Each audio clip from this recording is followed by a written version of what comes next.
Hello and welcome back to the Ascent Cycling Podcast for the daily recap number 21 and final recap of this Giro d'Italia following today's time trial between Senago and Milano, a time trial that saw the win once again of Pippo Ganna winning the inaugural and closing time trial of this Giro. But first, Joe, how are you today? I'm very well, thank you, Guillaume. How are you?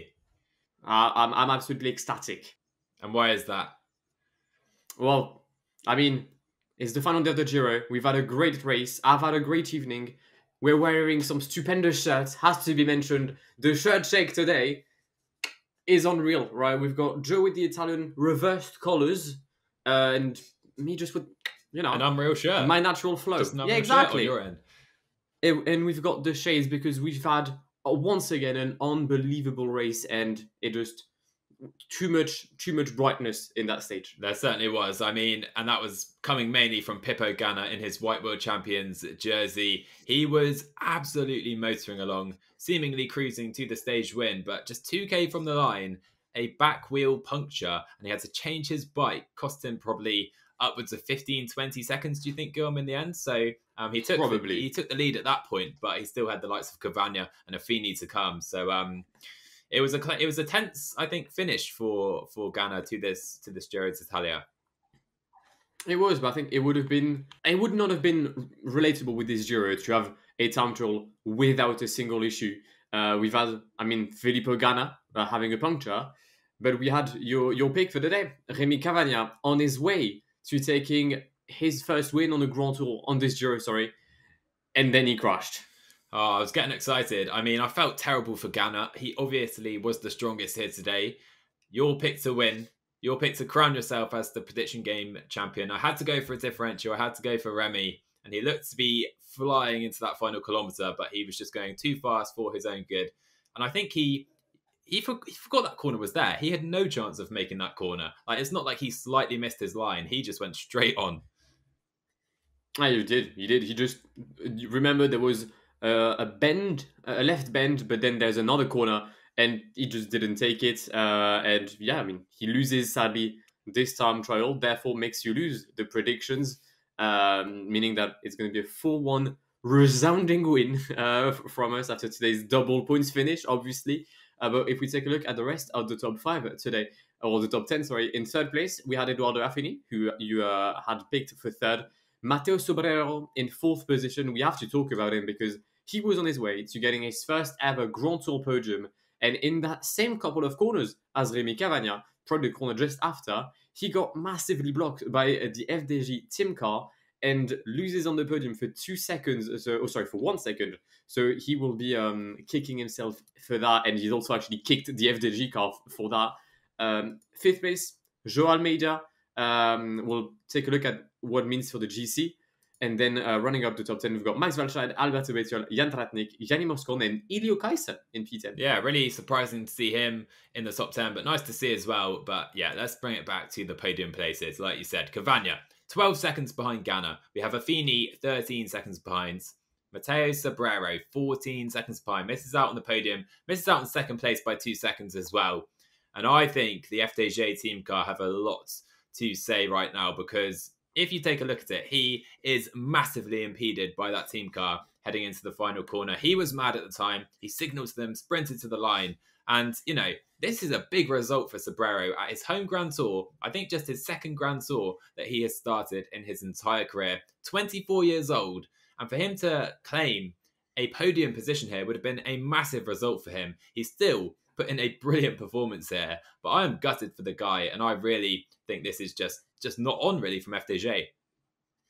I tend to agree. The one thing I'll say, though, to try and not defend FDJ necessarily, but potentially to take some of the blame away, the end was quite narrow, and I just don't think that the cars should have been allowed in that portion. Whether it was FDJ, I just think the cars should have left with 1k to go, because I don't think they really had any kind of impact in that final kilometer. It was twisty corners, narrow roads. I think it should have been up to the riders and a few motorbikes for the cameras, obviously. But yeah, the FDJ car didn't have much space to go either, but they probably should have tried to do better to try and not impede Matteo Sobrero, who misses out, as we said, on his first ever Grand Tour podium. Yeah, for sure. Maybe unfair of me to blame solely FDJ. Maybe the Giro organisers should have pulled the team cars back when they can see there's 3 riders, I think, heading into that final stretch altogether. They've got to do something about that, especially when Sobrero, he's a stage contender with his first blitz. They've got to put him out there. If that was Pippo Ganna, can you imagine the drama that would have caused?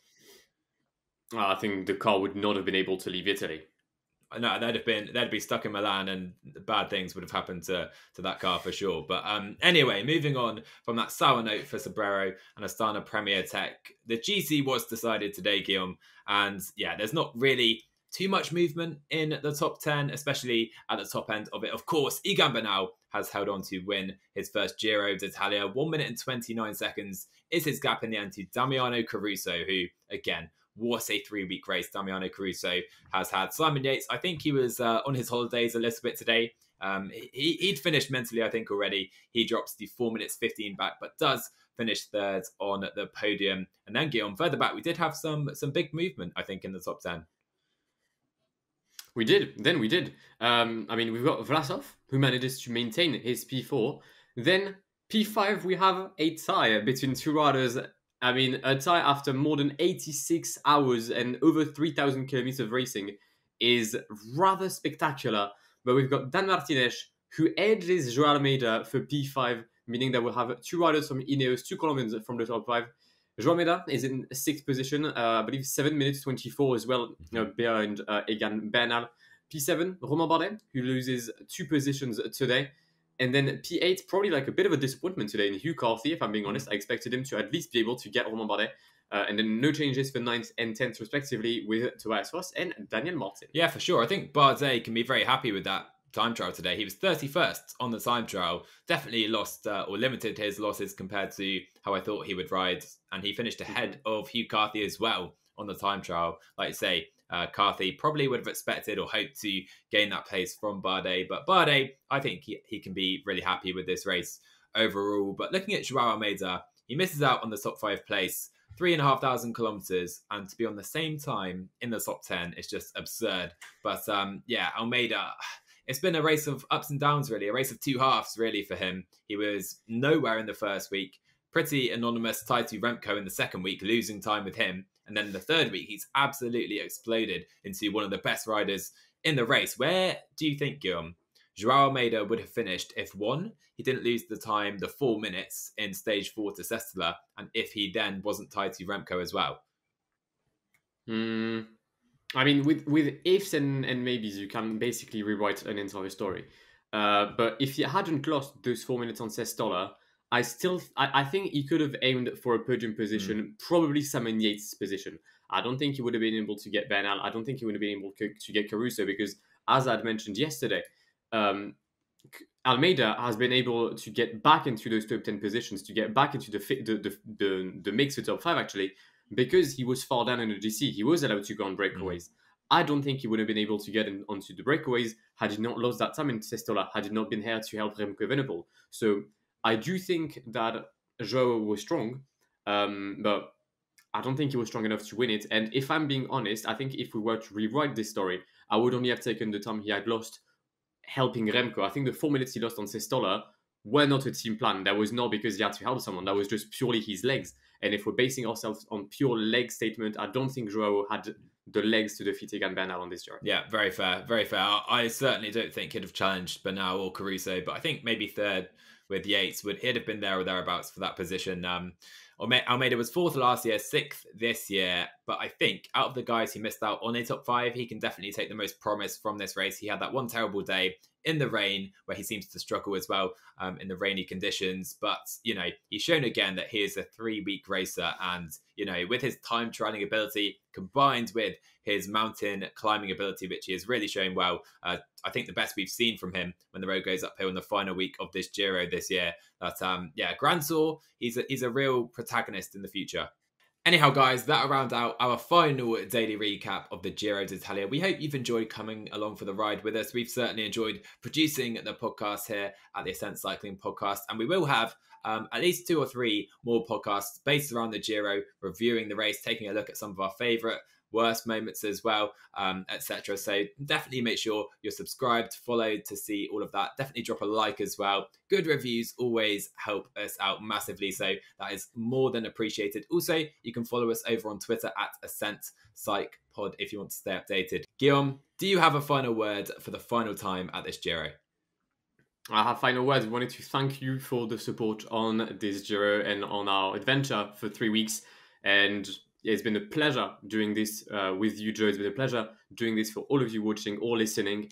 And we'll be there very soon for more Giro reviews. We'll be there for the Tour de France. We might be there during the month of June. We're not so sure yet, but don't worry, we're not going anywhere. Once again, massive, massive thank you. Congratulations to Egan Bernal for winning the Maglia Rosa 2021. And from myself, it is goodbye. Ciao.